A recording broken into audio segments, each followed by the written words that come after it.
माल भी फुटपाथों पे जहाँ डिस्प्ले किया हुआ है। बच्चों के चक्करों में 1.5 घंटे से फंसे हुए यहाँ पर, ये रश्के नहीं हटा रहे हैं ये लोग। क्या मुसीबत है, देख रहे हो ना आप, खुद देखो आप। अस्सलाम वालेकुम नाज़रीन, मैं इस टाइम पे मौजूद हूँ Shah Faisal colony block number 1 पे। यहाँ जैसा कि आप देख सकते हैं, ऐसा लगता है कि यहाँ के सर्विस रोड और मेन रोड इंतज़ामिया शायद बेच के सो गई है। यहाँ पे आप देख रहे हैं मेरे सामने रक्षा माफिया यहाँ पे इतना सरगर्म है कि रोड के बीच में खड़ा कर देते, पीछे पूरा ट्रैफिक जाम हो जाता है, पूरा रोड ये जाम आपको पड़ा हुआ है। इसके अलावा दुकानदार हजरात ने अपना माल भी फुटपाथों पर जहाँ डिस्प्ले किया हुआ है। चक्करों में 1.5 घंटे से फंसे हुए यहाँ पर, ये रश्के नहीं हटा रहे हैं ये लोग। क्या मुसीबत है, देख रहे हो ना आप, खुद देखो आप।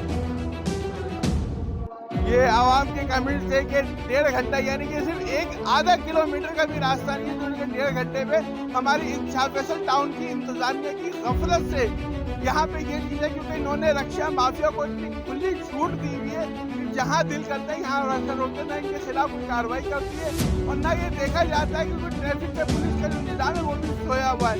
इसके अलावा आप देख सकते हैं कि ये दुकानदार हजरात इन्होंने अपना माल डिस्प्ले जो है वो फुटपाथ पे किया हुआ है। उसके अलावा ठेला पतारा माफिया रोड पे आया हुआ है। उसके बाद मोटरसाइकिल पार्किंग है, फिर उसके बाद इतनी जगह बचती है कि एक कार बड़ी मुश्किल से यहाँ से गुजर सके। तो ऐसे हालात में मैं तो ये समझता हूँ कि शायद कमिश्नरी निज़ाम हो, चाहे बल्दियाती निज़ाम हो या मुतल्लिका इदारे कोई भी हो, वो इस टाइम पे शायद इस रोड को बेच के या किराए पे देके सो गए हैं।